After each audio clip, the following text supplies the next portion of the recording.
원래는 제가 마지막 절까지 준비를 했는데 24, 25절까지 제가 설교를 하겠습니다.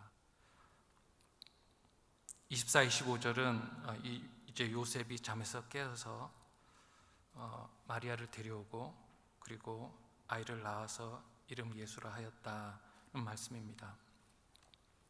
제가 잠깐 퀴즈를 드려보겠습니다. 지금 천사가 나타났는데 누구한테 나타났을까요? 마리아에게 나타났을까요? 아니면 요셉에게 나타났을까요? 네, 요셉에게 나타났습니다. 마리아에게 천사가 나타났나요? 네, 마리아에게 나타난 사건은 누가복음에 기록되어 있습니다. 아무래도 이 마태복음이 유대인을 위해서 쓰여졌기 때문에 이 부계를 좀 더 중시하는 유대인을 위해서 이 요셉에게 나타난 이 천사에 대한 이 스토리를 전하고 있는 것 같습니다. 말씀을 한 절 한 절 보면서 공부를 할 텐데요. 중간에 있는 보라 처녀가 잉태하여 아들을 낳을 것이요 그의 이름은 임마누엘이라 하리라, 이 말씀에 좀 집중해서 공부를 하겠습니다. 먼저 18절은 이렇게 시작됩니다. 예수 그리스도의 나심은 이러하니라. 제가 첫 번째 시간에도 말씀드렸다시피 이 나심은 헬라어로 제네시스입니다. 그래서 이 제네시스라는 단어는 창세기에서 아주 여러 번 나오는데 설명, 족보, 계보 또는 기원으로 번역되는 단어라고 말씀드렸습니다. 그래서 이 유대인들은 아무래도 이 구약 성경, 특히 창세기에 매우 익숙했을 테니까 이 단어를 굳이 사용함으로써 설명을 하면 더 효과적이라 마태가 그렇게 생각했던 것 같습니다. 그래서 예수 그리스도의 나심은 이러하니라고 했는데 이 말을 족보로도 바꿔보면 이 1절부터 17절까지를 결론 짓는 말이 되겠고, 나심이라고 번역을 하면 이제 앞으로 몇 절을 소개하는 이러한 제목으로도 아주 정교하게 이렇게 위치가 되어 있습니다. 그래서 예수 그리스도의 나심은 이러하니라 라고 말씀합니다. 그의 아내 마리아가, 그의 어머니 마리아가 요셉과 약혼하고 동거하기 전에 라고 말씀합니다. 여기 지금 약혼하고 동거는 이제 같이 산다는 말인데, 이 전체 기간이 우리가 보기에 약간 생소할 수 있지만 결혼이라는 말을 안 하고 결국엔 이 약혼과 동거 이 전체 기간이 어떻게 보면 그 결혼 과정이라고 할 수 있을 것 같습니다. 약혼의 목적은 그래도 혹시 우리가 잘 알지만 서로 말을 많이 해왔고 대화가 통하니까 결혼하기로 약속을 했어도 혹시라도 치명적인 이 결함이나 그런 게 있으면 같이 살면서 애가 생기고 그럴 때 드러나는 것보다는 덜 치명적일까 봐 아무래도 약혼과 이 동거 사이에 기간을 두는 것 같습니다. 그러나 성경은 마리아도 요셉의 아내로 소개하고 약혼 후인데도 아내로 소개하고 또 요셉도 남편으로 소개합니다. 그러니까 고대 시대에는 우리가 추측할 수 있는 것은 약혼을 했어도 이미 남편과 아내이고 결혼한 상태이다. 그럼 같이 살기 전까지는 어떤 유예 기간이 있다, 이런 추측을 해볼 수가 있습니다. 저도 이제 대학교 다닐 때 어느 제 친구 중에 하나가 이제 어느 자매를 만났다는 거예요. 그래서 만나는데 어느 날 이제 같이 딱 만나는데 애를 이렇게 데려와 가지고 자기 애라고 그러는 거예요. 몰랐냐고. 딱 보면은 알 수 있지 않냐고 그랬는데, 그때 이제 20대 초반인데 아니다라고 했다는 전 기억이 있습니다. 벌써 한 30년 전인데, 이제 약혼에서 동거하는 기간까지 어느 정도 기간을 두면 혹시라도 그런 이전에 어떤 부적절한 관계 때문에 애가 생길 수도 있고 뭐 이럴 수 있으니까, 그런 것도 이제 잘 조심하자는 의미에서 이런 기간을 두는 것 같습니다.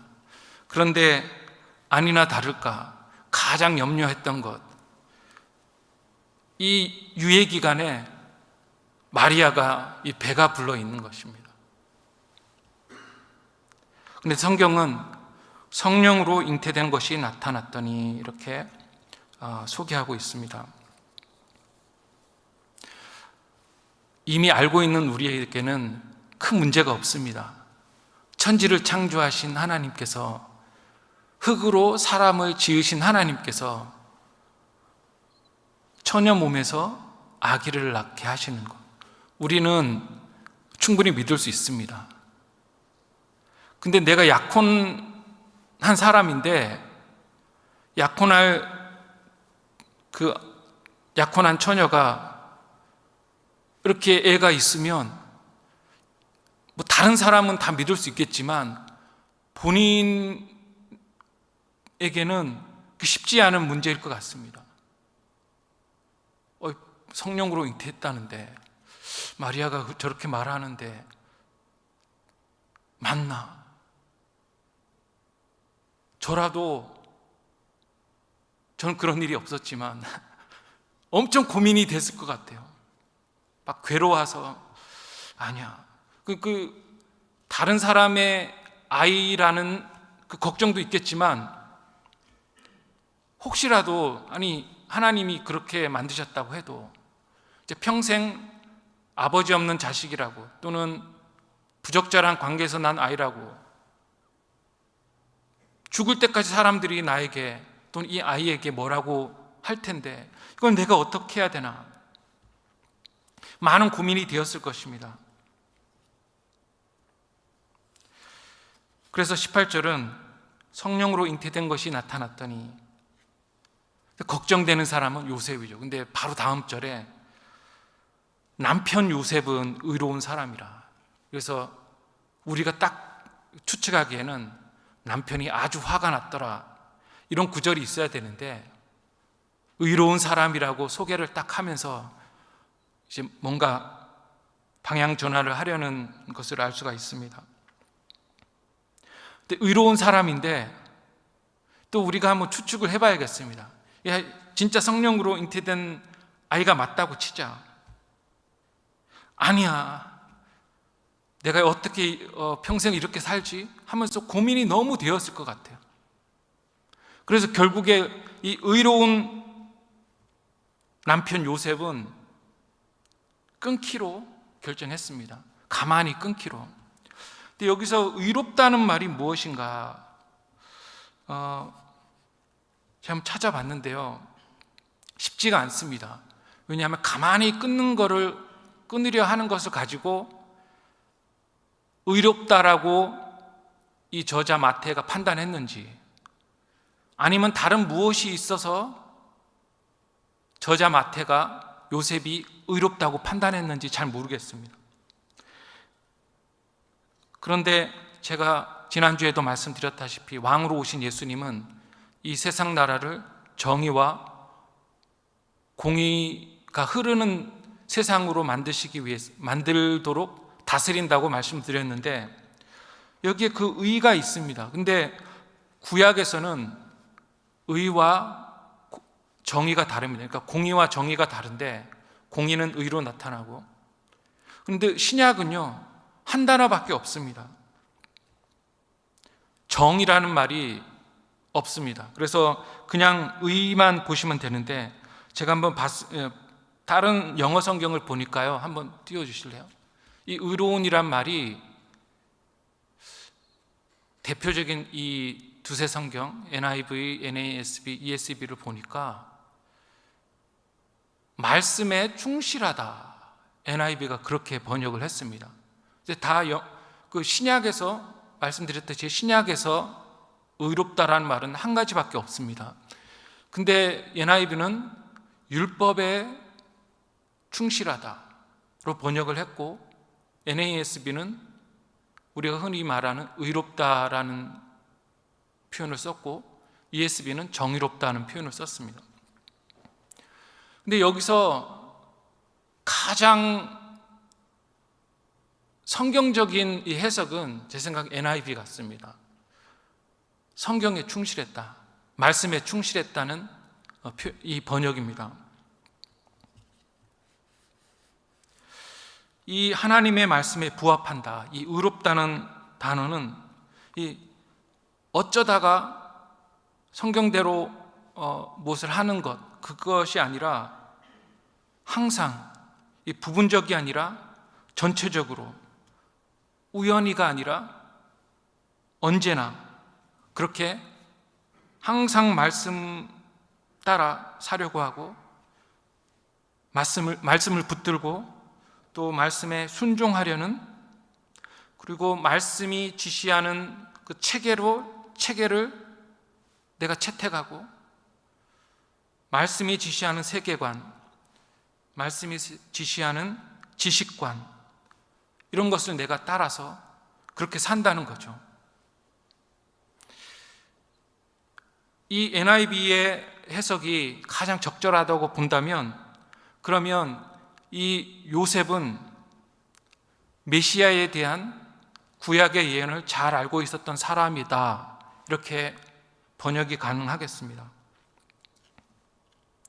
그렇다 하더라도 내가 이 순간에 어떻게 해야 되나, 이것은 무척 고민이 되었을 것입니다. 그래서 가장 요셉이 생각하기에 가장 적절하고 올바른 판단은 그냥 끊자, 이렇게 판단을 했는데, 그 뭐 내일 할까, 아니면 뭐 몇 개월 있다가 할까, 얘가 태어난 다음에 할까, 태어나기 전에 할까, 또 이런 온 생각으로 잠을 못 이루고 있는데, 어느 날 밤에 천사가 꿈에 나타났습니다.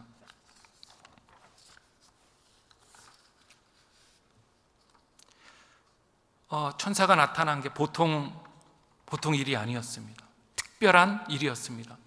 그래서 성경은 한글 성경에는 없는, 성경에서 아주 특징적인 단어를 사용을 하는데, 보라라는 단어를 썼습니다. 영어 성경을 보면 여기에 보라라는 단어가 천사가 나타났다, 이 말 바로 전에 있습니다. 보라, 천사가 나타나서, 이렇게 말합니다.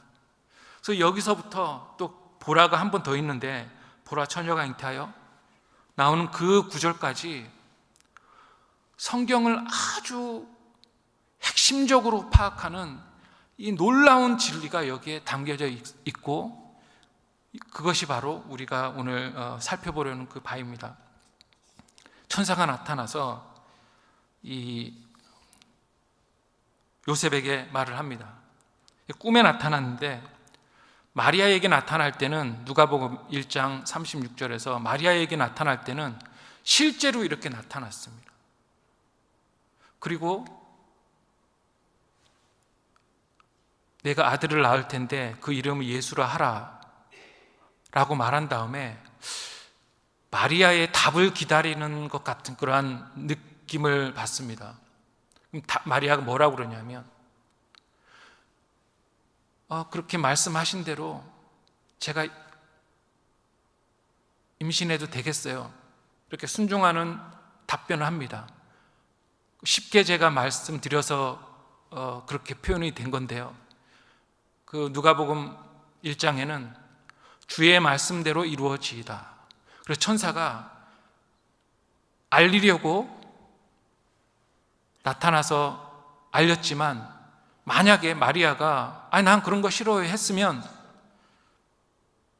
아마 스토리가 달라지지 않았을까. 그러나 일단 마리아가 동의를 했습니다. 주의 말씀대로 이루어지이다. 그런데 요셉에게는 이제 꿈에 나타났습니다. 그래서 수동적으로 듣고, 명령을 듣고 이제 딱 깨는 거죠. 근데 그걸로 충분했기 때문에 아마 수동적인 그런 꿈에 천사가 나타난 것 같습니다. 다시 한번 누가복음에 가보면, 누가복음에는 이 임신한 바로 그때, 뭐 전후 얼마 그 플러스 마이너스 이렇게 해도 거의 그때 천사가 나타났습니다. 그래서 세례 요한과 예수님의 나이가 6개월이라고 보는데, 엘리사벳이, 그러니까 세례 요한의 어머니 엘리사벳이 6개월이 딱 임신됐을 때 천사가 갈릴리에 있는 그 마리아에게 나타났다고 누가복음에서 말하는 걸 딱 보면, 그 임신한 그 상태, 바로 그때 천사가 나타나서 알렸다면, 요셉의 경우는 다릅니다. 누가복음에서 마리아가 그걸 듣고 이제 몸에 이상이 있는 걸 이제 깨닫고, 임신한 걸 깨닫고 갈릴리에서 이 유대까지 내려왔다는 말이 있습니다. 엘리사벳을 보려고. 근데 엘리사벳도 오랫동안 아기가 없다가 늙어서 이제 아기를 뵌 가까운 친척이니까 이 일을 어떻게 해야 되나. 그래서 상황도 비슷한 것 같기도 하고, 그리고 친척이니까 또 나이도 비슷하고 하니까 유대 쪽으로 갔다고 되어 있는데, 여러분, 예수님이 갈릴리에서 죽기 전에 십자가를 지시러 가시는 그런 날이 몇 날 정도인지 아세요? 네? 우리가 그것을 기념하는, 우리는 그걸 안 지키지만 사순절이라고 합니다. 40일 정도가 걸리는데, 예수님이 40일 동안 이렇게 갈릴리에서 예루살렘까지 오셨다면 마리아는 혼자였을 거니까, 그래도 뭐 빠를 수도 있고 여자니까 늦을 수도 있겠지만 한두 달 걸리는 그러한 길입니다. 그래서 임신이 되고 나서 한두 달을 가서 엘리사벳을 만나고 거기에 3개월을 있다가 다시 올라왔으니까 최소한 6개월, 7, 8개월 돼서 이 마리아가 요셉 앞에 딱 나타난 겁니다. 그러면 한 7, 8개월이면 이제 뭐 육삭동이도 있는데 이제 배가 이제 산만해졌을 때 딱 보는 거예요. 요셉이 본 거죠. 시간이 이렇게 쭉 맞춰보면 거의 그런 것 같습니다. 그럼 요셉이 안 물었을까요? 어떻게 된 거냐? 천사가 나타나서 이래서 이렇게 해서 내가 그럼 말씀대로 이루어지다 순종하겠습니다 해서 친척을 만나고 왔다. 근데 정말로 난 정말 아무 남자랑도 안 잤는데 이렇게 됐다, 이렇게 이제 요셉이 들었던 거죠. 그래서 이 천사가 요셉에게 강조한 거는 정말 확신을 주기 위해서, 첫 번째로는 정말 확신을 주기 위해서, 마리아가 거짓말을 하는 게 아니다, 실제로 성령으로 잉태된 거다. 그러니까 끊지 말고, 이 결혼을 파하지 말고 마리아를 데려와라. 지금 그 말을 하려고 아무도 설명을 못 해주는 이 상황을 천사가 나타나서 그렇게 설명을 해준 겁니다.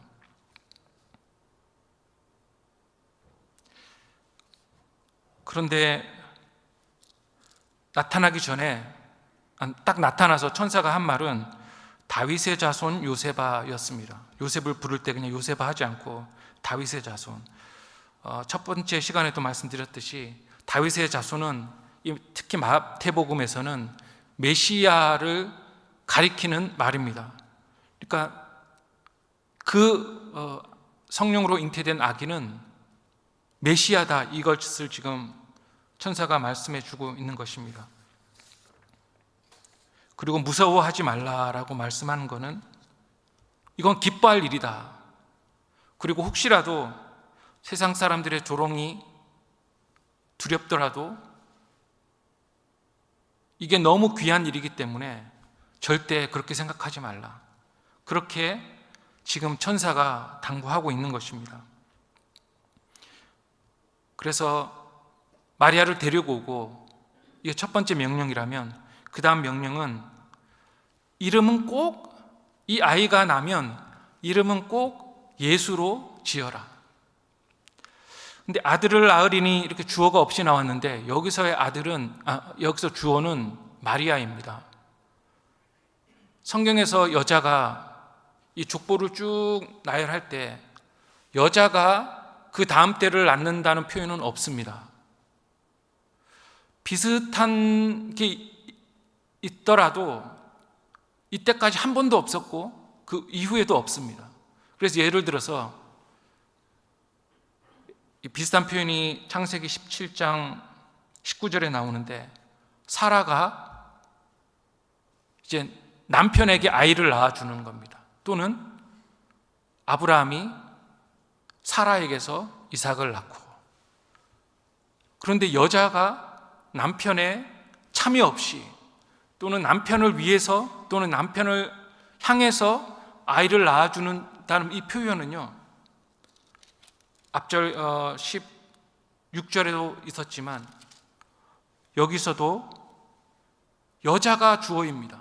이 낳는 게 이게 분만하다는 의미가 아니라 윗대가 되다 또는 선대이다 이런 뜻이니까, 이 아들을 낳는다 이 표현은 여자의 후손이란 이 말과 100% 일치하는 겁니다. 그런데 우리의 기억을 딱 꺼내보면 여자의 후손이란 단어는 창세기 3장 15절에 나오는 단어입니다. 그 단어와, 그러니까 천사의 말을 요셉이 딱 들었을 때 구약을 잘 알고 있었던, 구약 예언에 익숙했던, 구약 세계관에 친숙했던 사람이 딱 들을 때 창세기 3장 15절이 생각이 나고, 시편 2편도 생각이 나고, 이사야 7장 14절도 생각이 날 것입니다. 창세기 3장 15절은 여자의 아들인데, 창세기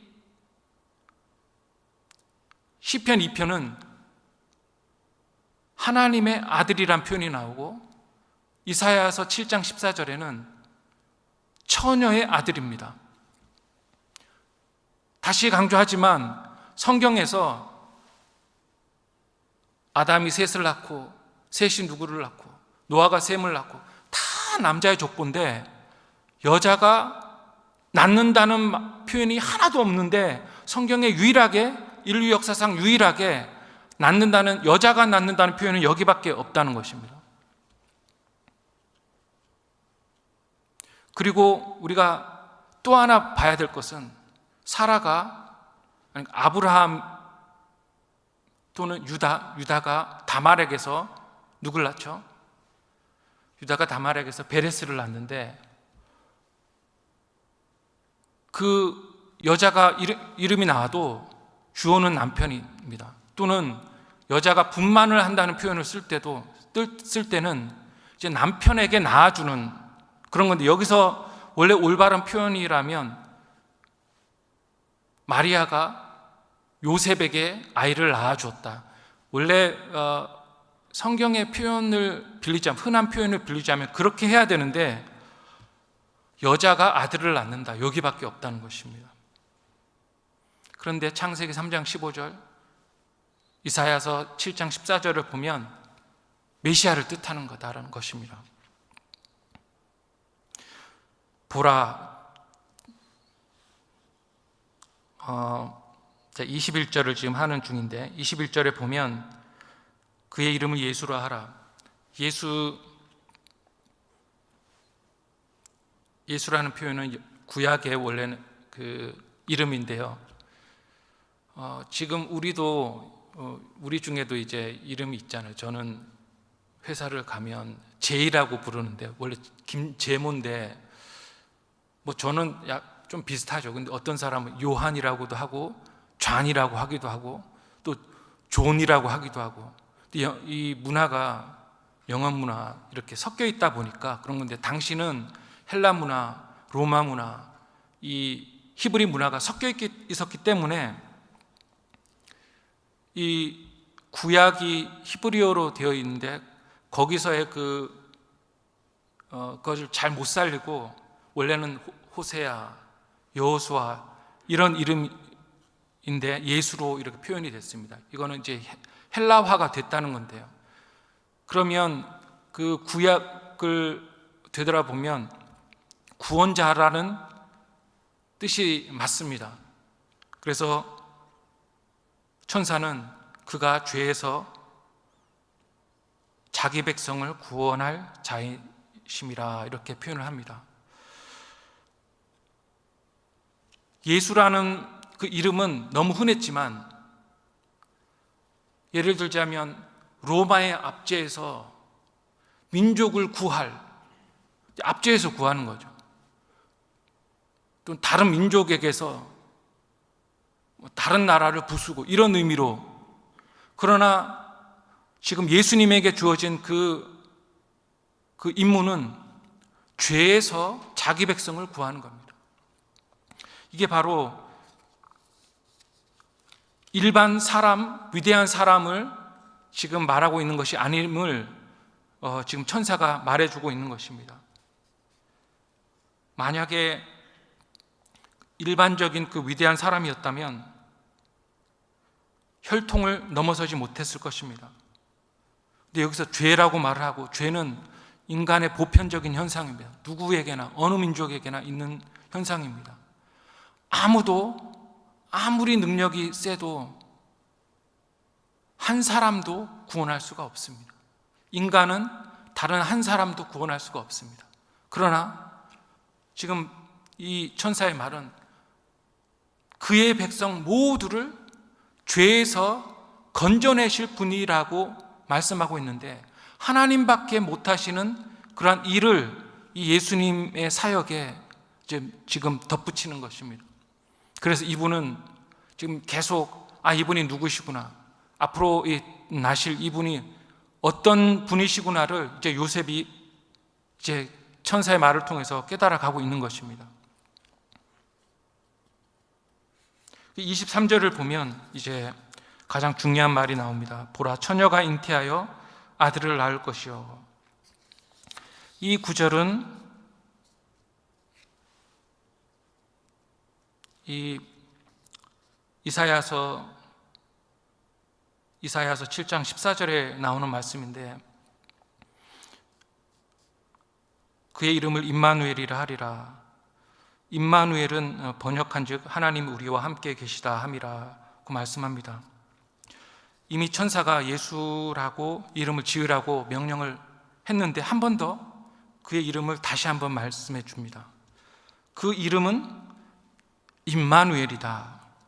임마누엘은 이제 지금 히브리 시대가 지나고 지금 헬라 시대이기 때문에 임마누엘 히브리어를 이 헬라 성경 저자가 마태가 지금 번역을 해주고 있습니다. 하나님이 우리와 함께 계시다.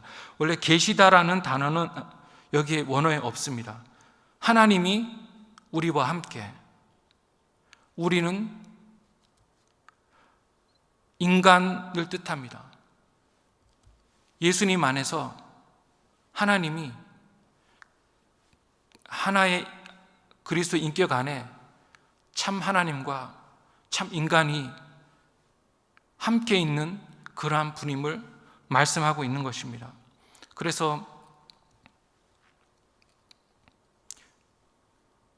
하나님임을 강조하기 위해서 죄에서 구원하실 분, 구원자 또는 하나님이 우리와 함께 하시다, 이런 단어들을 쓰고 있고, 인간이심을 강조하기 위해서 여자의 몸에서 나시고 아기로 태어나심을 강조하고 있는 것입니다.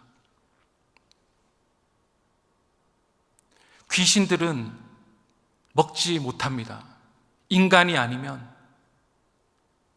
인간 음식을 먹지 못합니다. 근데 먹고, 그리고 아무리 아기가, 우리 중에도 지금 아기가 있는 분이 여기 있는데, 아기는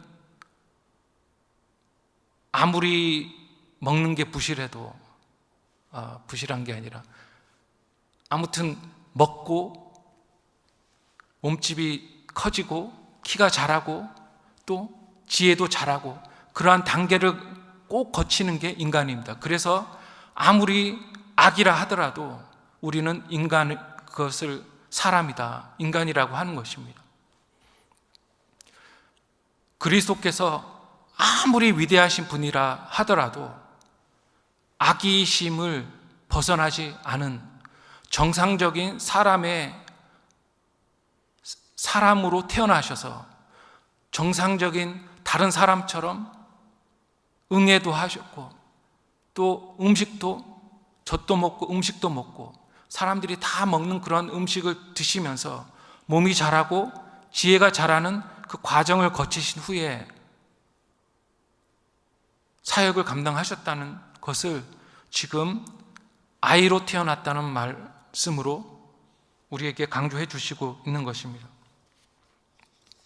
그래서 약간 교리적인 언어로 말을 하자면 이 임마누엘, 그 예수, 이 두 단어는요 골로새서 2장 9절에 나와 있는 대로 신성이 충만하게 육체 안에 거하셨다는 이 표현이 바로 참된 하나님, 참된 인간이심을 강조하고 있는 것입니다. 또 하나님과 인간이 함께 거하는 것은 우리가 구약의 성전을 우리가 기억하면 쉽게 추측할 수 있습니다. 하나님은 무소부재하시는 분이시지만, 편재하시는 분이시지만 성전에서 제사를 통해서 그 동물의 피를 통해 내가 하나님 앞에 화제를 경험한 후에 들어가서 성전 안에서 하나님과 만나는 것입니다. 그래서 유일하게 하나님과 이 인간이, 죄인인 인간이 만날 수 있는 공간은 바로 성전인 것입니다. 그리스도는 그렇게 완전하신 하나님, 완전하신 사람이기 때문에 하나님 편에서도 인간을 변호하시고 또 대언하시고 또 인간을 향해서도 하나님은 이런 분이시다 말해주시는 완전하신 참 하나님, 참 인간이신 것입니다. 그래서 성전을 기억하게 합니다. 참된 인성, 참된 신성을 가지신 분이십니다. 그래서 참된 인성하면 아기가 딱 떠올라야 되고, 아기가 젖을 먹고 밥을 먹고 자라고 지혜가 자라고 키가 자라고, 이것이 보여야 참된 인간입니다. 그래서 이사야 7장은 이 모든 것을 말해주고 있습니다. 그래서 이사야 7장으로 가보면요, 이사야 7장의 예언은 가장 해석하기 어려운 장 중에 하나입니다. 성경을 100번 읽으신 분도 이게 무슨 말인가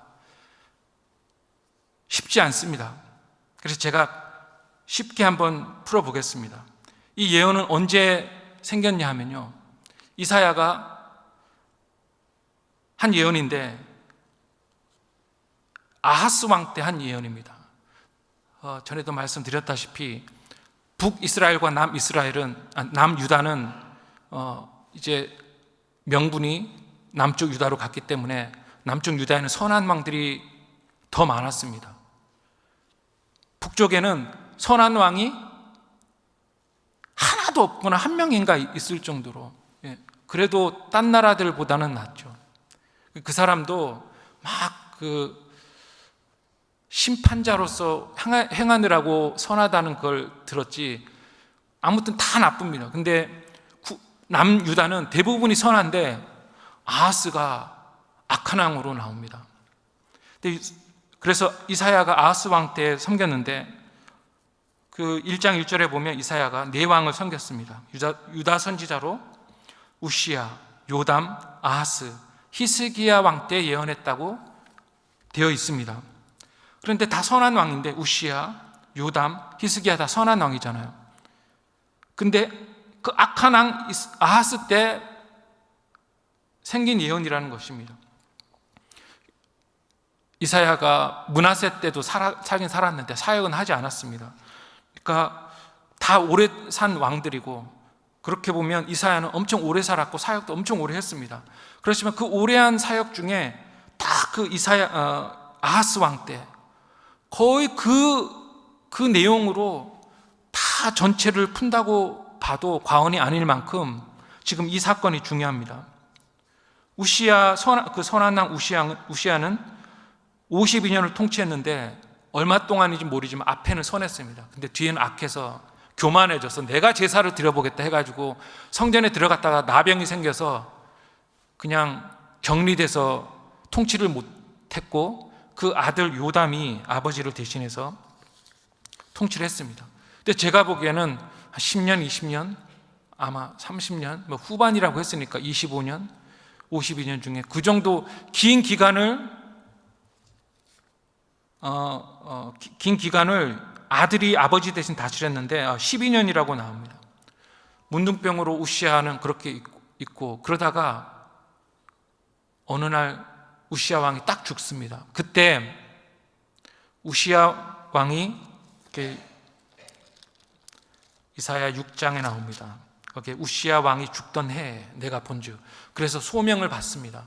근데 그 소명에는 이 망해가는 유다에 대한 예언이고, 이 망하는 유대가 망하더라도 남은 구루터기가 있다. 거기서 새로운 나라가, 새로운 신앙 세계가 자라날 것이다를 지금 6장이 소명과 그리고 훗날에 대한 예언이 나오는데, 이제 7장에서 이 아하스 왕의 이야기가 나옵니다. 문제는 이때가 어느 정도냐 하면요, 로마가 건국됐을 당시입니다. 로마 건국은 주전 752년인데 거의 그때입니다. 그때 아람과 북이스라엘이, 이 형제 나라 이스라엘이 연합을 해서 쳐들어옵니다. 유다를 쳐들어옵니다.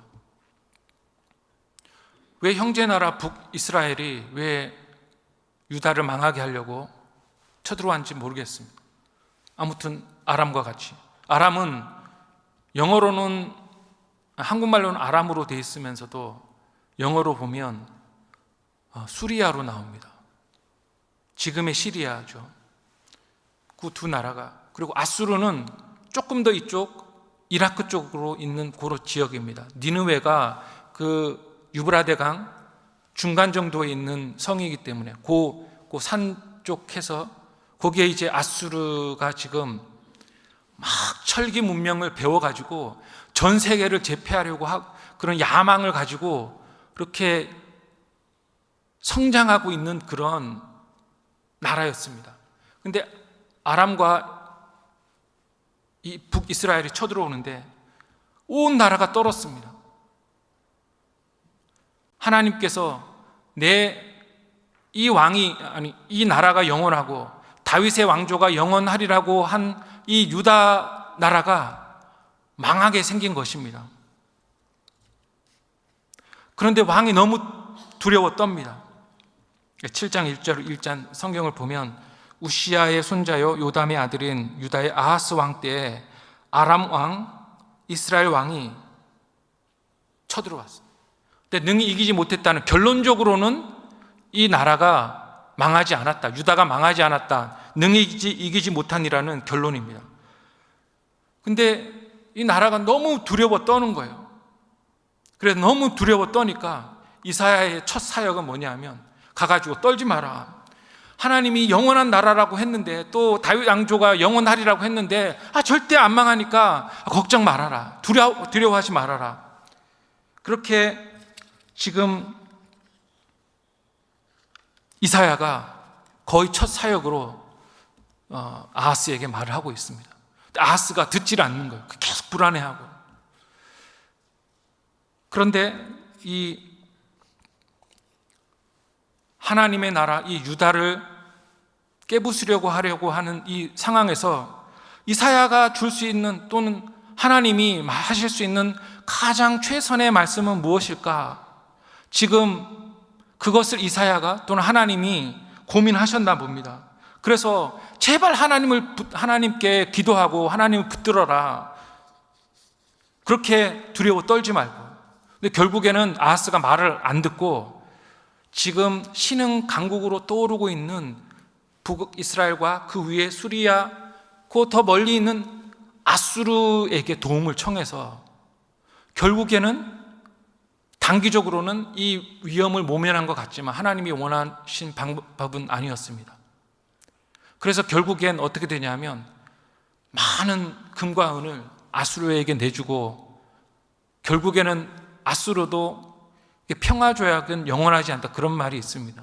전 세계의 모든 평화조약을 봤더니 다 2년 안에 깨지더라, 평균 2년 안에. 근데 도와달라고 했는데 아수르가 쳐들어오는 그러한 고통을 또 받는데요. 그러나 유다는 망하지 않습니다. 그런 가운데서 기도 좀 해라라고 말하면서 기도할 때 그 보라, 처녀가 잉태하여 아들을 낳을 것이요 그의 이름을 임마누엘이라 하리라, 이 예언을 주시는 것입니다. 그런데 이 예언은 제가 아까도 힌트를 드렸듯이 창세기 3장 15절의 말씀과 유사합니다. 창세기 3장 15절을 보면 이 타락해서 하나님이 아담아 왜 먹었느냐, 그러니까 아담이 여자가 그랬다고, 여자가 너 왜 먹었느냐 하니까 뱀 때문에 그랬습니다 하니까 그때 이제 심판을 선고하실 때 뱀에 대한 심판을 선고하신 후에 이 말씀을 주십니다. 3장 15절. 이 말씀이 뜻하는 바는 여자와 뱀이 서로 원수가 된다. 여기 여자분들 많은데 뱀 좋아하시는 분 계세요? 본질적으로 여자들이 뱀을 싫어한다, 이런 그런 의미 같습니다. 첫 말씀은. 그런데 그 다음 말씀은 뱀의 후손과 여자의 후손이 원수가 된다는 말씀입니다. 끝까지 대적을 하는 것입니다. 세상의 괴로움은, 세상의 온갖 고난은, 전쟁은 왜 나는 것이라고요? 이 사탄의 후손들이 여자의 후손을 대적하기 때문이라는 말씀입니다. 이게 바로 기독교 세계관입니다. 지금 있는 이러한 전쟁과 그리고 온갖 교회를 향한 이 공격을 이상하게 보지 말라는 것입니다. 이게 창세 후부터 있었고 지금도 계속되고 있는 현상이라는 것입니다. 뱀의 후손의 나라, 여자의 후손의 나라, 이 두 나라가 서로 싸우고 있다는 것입니다. 근데 결국은 어떻게 되느냐? 여자의 후손, 여기 단수인데 한 여자의 후손이 3장 15절 말씀 그 세 번째 단락을 보면 머리를 깨트린다라고 합니다. 근데 사탄은 여자의 후손의 발꿈치를 상하게 한다. 여자의 후손의 발꿈치를 상하게 한다. 상대가 되지 않는 게임이라는 것입니다. 세상 나라의 권세 잡은 자, 아무리 힘을 우주적으로 합해서 달려들어도 머리가 박살나는 그런 공격을 받지만 이 하나님의 나라는 발꿈치를 불편하게 하는 정도라는 것입니다.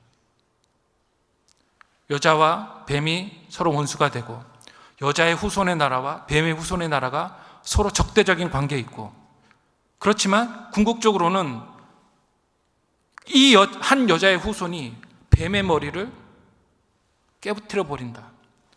시편 1편으로 가보겠습니다. 시편 1편에는 시편 1, 2편은 한 시편입니다. 그걸 어떻게 할 수 있느냐? 보통 한 시편은요, 시작하는 말로 끝이 납니다. 흔히 그렇습니다. 그래서 1편 1절은 복 있는 사람은 이렇게 끝나는데, 시작하는데 2장 끝은 이런 사람이 복이 있도다로 끝납니다. 그래서 이거 하나일 것이다. 또 두 번째는 이 보통 이제 3편도 보고 4편도 보고 5편도 보면 다 쭉 이렇게 제목이 있습니다. 2편만 제목이 없어요. 그러니까 잘못 잘랐구나. 원래는 1, 2편이 하나여야 되는데 중간에 잘못 자른 겁니다. 근데 분위기가 너무 다르니까 이제 잘랐는데 1장의 내용은 뭐냐면 악인과 의인을 계속 구분짓습니다. 악인은 어떤 사람이냐? 의인은 어떤 사람이냐? 이게 1편의 시편 1편의 이 핵심인데, 여호와의 율법을 즐거워하여 그 율법을 주야로 묵상하는 자로다. 믿는 사람은, 복 있는 사람은, 의인은 어떤 사람들이냐? 말씀을 기억하는 거죠. 여자의 후손, 뱀의 후손의 나라, 여자의 후손의 나라, 이걸 계속 기억하고 이렇게 나오면 읊조리는 게 율법을 묵상하는 읊조리는 거잖아요. 그게 튀어나오는 것입니다. 그리고 중요한 결단할 때, 중요한 판단할 때 이 구도로 해석을 하는 것입니다. 서로 대적하는데, 그래서 의인은 바로 이겁니다. 율법을 즐거워하고 말씀을 기억하는 자들인데, 악인은 뭐냐? 악인은 바람이 나는 겨와 같고 심판을 견디지 못하고 결국에는 6절에서 망하는 사람들이 악인이다. 이 악인들은 뭐냐? 2장에 보면 세상의 군왕들이, 2장 2절을 보면요, 세상의 군왕들이 나서서 관원들이 서로 의논하면서 여호와와 그의 기름 부음 받은 자는 메시아입니다.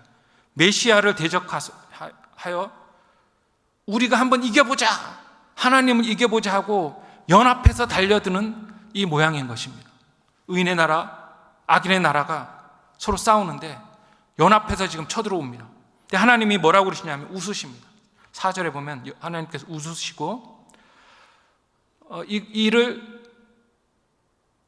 하나님이 직접 행하실 수도 있는데, 심판 행하실 수도 있는데 아들에게 맡긴다. 그게 6절입니다. 내가 왕을 시온에 세워서 그로 하여금 깨부수게 하겠다. 그래서 아들이 지금 말합니다. 7절에, 2장 7절에 내가 지금 메시아가 말씀합니다. 여호와의 명령을 전한다. 하나님께서 이 여호와 하나님 뭐라고 그러셨냐 하면 나보러 너는 내 아들이라. 이 온 세상이 내 땅이다. 이 이방 나라를 내가 내 위협으로 주겠다. 세상을 다스리는 권세를 이제 메시아가 하나님에게서 받으신 겁니다. 그래서 내가 철장으로 너희 군왕들을, 관원들을 깨부수겠다. 그게 9절입니다. 철장이 뭔지 아시죠? 철로 만든 막대기입니다. 그거를 딱 깨트리는데 뭘 깨트리느냐? 질그릇을 깨트립니다. 질그릇은 여기 탁 하면 깨지는 그런 약한 그릇이 질그릇인데, 세상에서 제일 약한 게 질그릇인데 그거를 쇠망둥이로 때리면 상대가 안 되잖아. 하나님 나라가 아무리 세상 주변에 모든 사람들이 연합해서 달려들어도 하나님이 철막대기로 딱 깨트리시면 부서져 버리는 그런 상대가 되지 않는 싸움이다. 이거를 지금 말씀하고 있습니다. 그러니까 너희들은 어떻게 해야 되느냐? 이 아들에게 입맞추라. 아들을 경배하라는 것입니다. 12절 그의 아들에게 입맞추라. 그리고 악인의 편에 되지 마라. 악인의 편은 망하니까 너는 하나님 편이 돼서 하나님께 피하면 복이 있다. 그래서 이제 복 있는 사람으로 시작해서 복 있는 사람으로 끝나는 게 1, 2편인데, 이제 여기서 알 수 있는 것은 창세기 3장 15절을 이제 연장하는 거죠. 창세기 3장 15절은 서로 적대 관계에 있고 뱀의 후손의 나라와 여자의 후손의 나라가 적대 관계에 있는데 상대가 되지 않는 게임이다. 결국에는 완전한 승리를 여자의 후손의 나라가 한다. 시편 1, 2편에서는 이 분이 누구냐? 이분이 메시아인데 이분이 세상의 모든 통치권을 받은 이 하나님의 아들 메시아다. 너희가 이 편에 속하고 싶으면 이 아들을 경배해라. 아들을 믿으라. 하나님을 믿으라 그 말이 아니라 아들을 믿으라는, 아들을 믿어야만 하나님을 믿는 것이고 하나님의 편이다라고 지금 시편 1, 2편이 말씀하고 있는 것입니다. 근데 구약 사람들은 이 내용을 다 알고 있었습니다. 이 여자의 후손 그리고 메시아가 하실 일 다 알고 있는데 이분이 아기로 나신다는 말씀을 이사야가 7장에서 처음 하고 있는 것입니다. 그것도 아기로 나시는데 인간 남자가 관여하지 않은 인간 영혼의 창조, 그러니까 인간 몸의 창조를 남자를 재버리시고 하시는 놀라운 사건이라는 그 말입니다. 그래서 이사야 7장 14절에 아하스에게 지금 말을 하고 있는 것입니다. 자, 아하스야, 지금 북이스라엘과 지금 아람이 쳐들어오고 있지. 창세기 3장과 시편 1, 2편을 생각해봐. 질그릇을 철장으로 딱 깨듯이 완전한 승리를 우리 유다가 할 텐데 왜 그렇게 떨고 있느냐? 떨지 말라. 그 말을 지금 이사야가 지금 하나님 이사야를 통해 주시는 것입니다. 근데 그 이유는 이 천지만물을 하나님이 통치하시는데 그 통치권을 메시아에게 주셨다. 그러므로 아직은 이 메시아가 안 오셨지만 이 메시아를 믿는 모든 사람은 이 오실 메시아를 기다리면서 여전히 우리는 하나님 편임을 고백하라는 것입니다. 그게 그렇게 불신앙으로 가득했던 아하스에게 주신 하나님의 말씀입니다. 그럼 다시 보면 이 신자의 세계와 또 악의 세계의 본질에 대해서 그리고 이 대립관계에 대해서 그리고 결국에는 하나님 나라가 승리한다, 하나님의 뜻대로 된다를 지금 이 구절을 통해서 말씀하고 있는 것입니다. 그래서 아들을 주신다. 그리고 남자가 낳은 아들이 아니라 처녀가 낳은 아들이다. 그러니까 처녀가 대립하고 있는 거는 처녀 아닌 여자를 말을 하는 게 아니라 남자와 대립하고 있는 것입니다. 남자가 아닌 여자가 낳은 아이, 그것도 처녀가 낳은 아이라는 말을 강조하고 있는 것이고, 임마누엘이란 말은 성전, 그리고 인성과 신성이 그리스도의 인격 안에서 연합하는 그러한 분이 그리스도이시다, 메시아시다, 그것을 지금 말씀하고 있다는 것입니다. 7장 15절은 이제 꿀과 여기 선과 악을 버리면 이게 지혜가 자라난다는 것입니다. 이분은 지혜가 자라고 젖과 꿀을 먹을 것이라. 여기 엉긴 젖은 품질이 좋은 그런 젖은 아니라는 의미입니다. 안 있더라도 먹고 자라시는 분이다.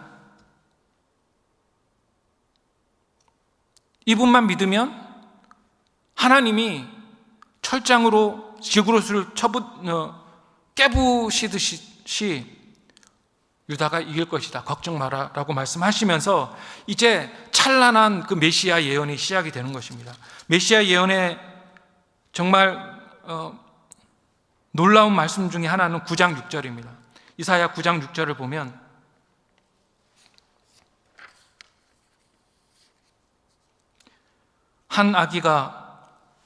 이는 한 아기가 우리에게 낳고 한 아들을 우리에게 주신 바 되었는데 그의 어깨는 정사를 메었고, 저 성가대도 하고 음악을 좋아하는데 핸델의 메시아 우리 아주 좋아하지 않습니까? 핸델의 메시아 보면 우리를 위해 나셨다, 그 곡이 있습니다.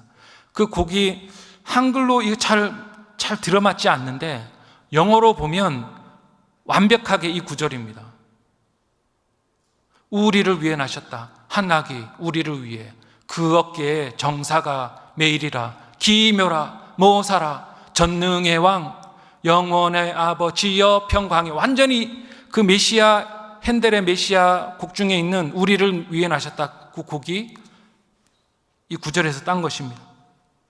자, 이미 설명했습니다. 완전한 인성을 가지셔야 되기 때문에 아기로 나셔야 됐고, 근데 이 아기가 어떤 분이냐? 하나님의 아들이라고 그래서 하나님과 전혀 못한 분이 아니라, 그분은 그의 어깨에 정사를 메었고, 정사는 이 거ቨ먼이라고 되어 있는데 온 세상을 다스리는 이 중한 책임을 이분이 맡으셨다는 그것입니다. 그리고 그 다음에 기묘자라, 놀라운 분이다. 원래 영어에는 원더풀 카운셀러입니다. 놀라운 모사, 지혜로우신 분이고, 이분이 전능하신 하나님이라. 하나님의 아들이 하나님과 본질은 똑같다는 것입니다. 본질 면에서 완전한 신성을 가지신 분이라는 것입니다.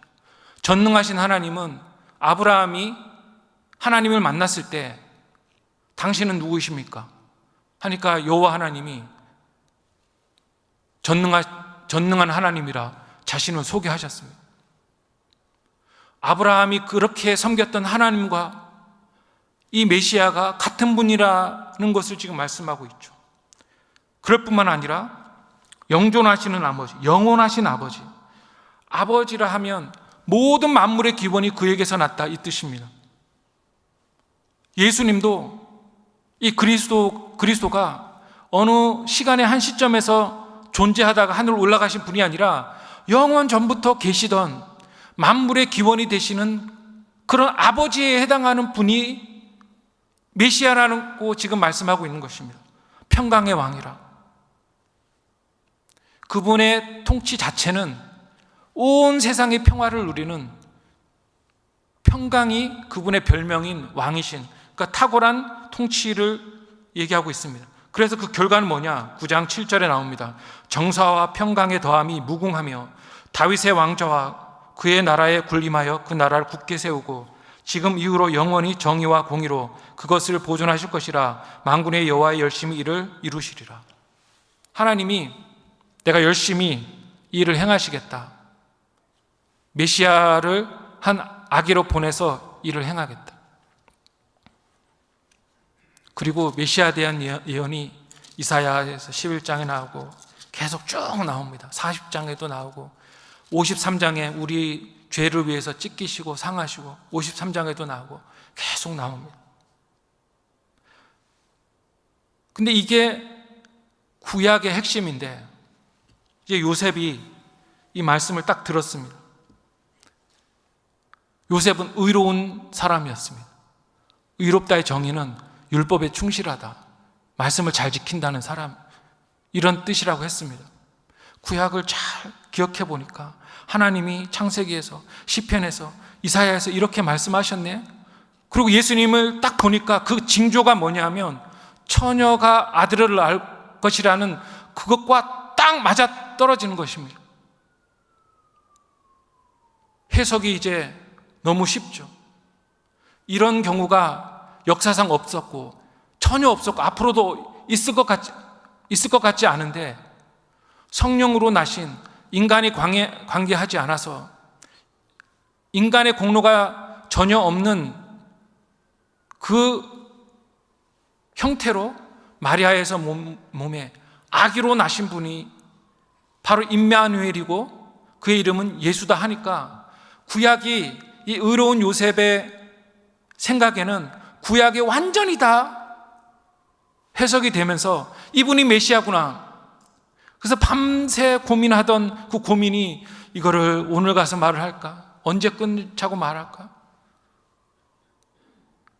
그 긴 고통의 밤을 새우다가 꿈을 딱 꾼 후에 아침에 딱 일어나서 이제 마태복음 1장 24절에 보면 잠에서 깨서 바로 그날 마리아에게 가서 데려왔다고 말씀합니다.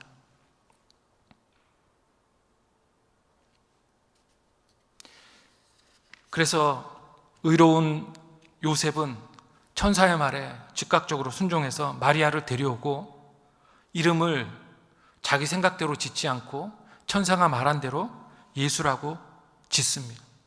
그리고 아들을 낳기까지 동침하지 않았다.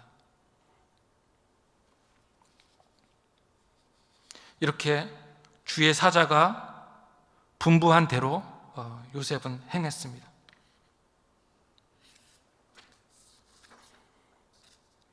기쁘게 행했습니다. 말씀을 믿었고 말씀 하나님이 계획하신 바랑 정확히 일치하는 이 모든 것이 너무 귀하게 보였고 아름답게 보였기 때문에 기쁨으로 그리고 적극적으로 즐겁게 이 일을 행했을 것입니다. 이게 오늘 이야기의 끝인데 적용을 해보자면 이 그리스도에 대한 지식은 신앙의 기초라는 것입니다.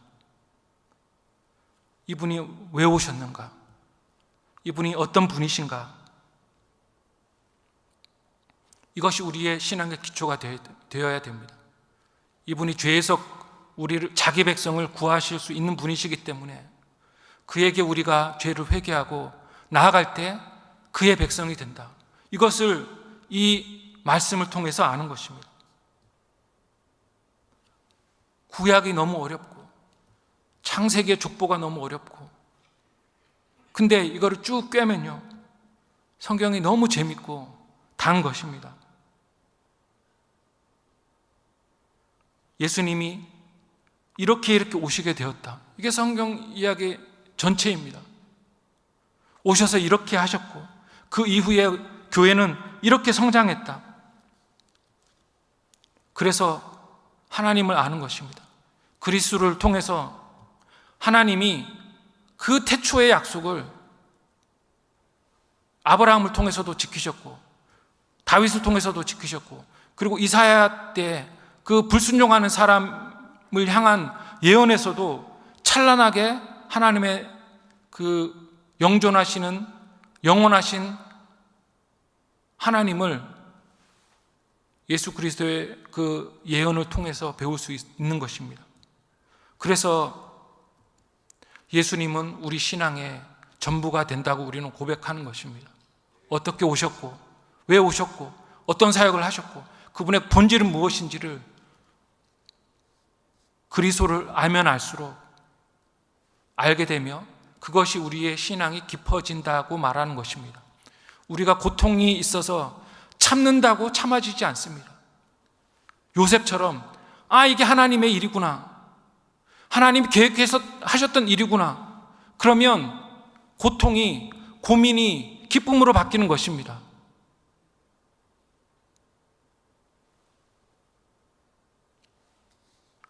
아하스가 불안에 떨었던 이유는 우리 이러다 망하면 어떡하나.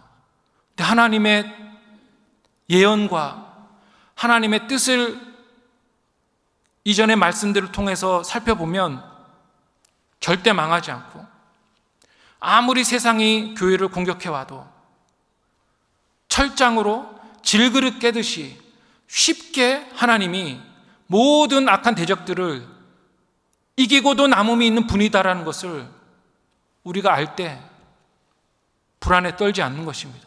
그러므로 두 번째는 하나님 나라에 대한 지식이 있어야 현실을 올바로 보게 됩니다. 세상이 어렵잖아요. 근데 한 가지만 알아도요 큰 도움이 됩니다. 여호수아가 죽을 때 성경이 말한 바가 뭐냐면 세상 인류 모든 인간이 가는 길을 여호수아가 간다라는 표현이 너무 위로가 되지 않습니까? 죽음은 나 혼자만 고생하는 게 아니라 다 그런 거야. 인생이 그런 거야. 그걸 할 때 우리가 나만 왜 이런 고통이 있을까? 그게 아니라 그걸 받아들이는 거죠. 근데 지금 세상이 이렇고 우리가 왜 공격을 받느냐? 원래 하나님이 그 구도라고 말씀하셨잖아. 이걸 그렇구나. 그리고 이런 구도를 우리가 잘못 인식하면 안 됩니다. 특히 신자는 이 구도를 잘못 생각하면 안 됩니다. 예를 들면 잘못 얘기하면 정치적이라고 그럴까 봐 함부로 말을 못 드리겠는데, 예를 들면 이런 겁니다. 어느 나라가 어느 나라를 공격했다, 이렇게 보면 안 됩니다. 어떤 식으로 신자를 공격하고 하나님 나라를, 교회를 공격하는가를 이 구도를 보면 다 보입니다. 그리스도에 대한 지식, 두 번째는 하나님 나라에 대한 지식, 이것은 그 대립구도를 가지고 있다. 근데 행복한 신앙생활을 하려면 세 번째, 그 하나님 나라의 영원한 존속이 우리의 삶의 목적이 되어야 됩니다. 교회가 이렇게 쇠락의 길을 걷고 있는 것 같아도, 우리가 이렇게 불리해 보이고 대적이 천만군이 우리를 둘러싸는 것 같아도 하나님이 나를 통해 일하신다. 삼손을 통해 한 사람이 수천을 무찔렀듯이 천천만만 다윗이 혼자서 대적을 해치웠듯이 나도 이 나라의 인원으로서 무엇을 명령하시든지 나도 순종하며 이 나라의 확장에 기여해야겠다. 그리고 나의 삶은 이것 아니면 아무 의미가 없다. 나 이것을 위해서 내 평생을 바치겠다. 내 기력이 쇠하여 가고 내 지혜도 자꾸 쇠하여 가는 것 같아도 남은 기력 다 모아서 하나님 나라를 위해서 순종하면서 살아서 내가 살아있는 이 동안에 교회의 쇠락만 보는 것이 아니라 정말 찬란한 영광을 내가 살아있는 동안에 보게 해 주십시오. 그것이 우리의 삶의 목적이 되어야 됩니다. 그래서 그리스도를 올바로 알고 그리스도가 다스리시는 이 하나님 나라에 대해서 알고, 그리고 나는 어떤 존재인가, 이 나라에 그리스도를 왕으로 모시는, 섬기는 이 나라의 일원으로서 일익을 담당하며 평생을 섬기는 내가 되어야 되겠다. 이런 결단이 우리에게 있어야 될 것입니다. 그래서 시간이 없습니다. 부지런히 말씀 읽고, 부지런히 섬기고, 부지런히 전도하고, 또 가르쳐야 됩니다. 가르치는 자가 없는데 누가 배우겠습니까? 오래 배운 자가 깨달은 것을 잘 정리하고 농축해서 가르치고, 이게 교회의 일의 전부가 아니고 무엇이겠습니까? 이런 올바른 그리스도에 대한 지식을 가지고, 하나님 나라에 대한 지식을 가지고 이 땅에서 살아있는 동안에 하나님을 위해, 하나님 나라를 위해 살겠다는 결단이 날마다 있는 우리 모두가 되기를 주님의 이름으로 축원합니다.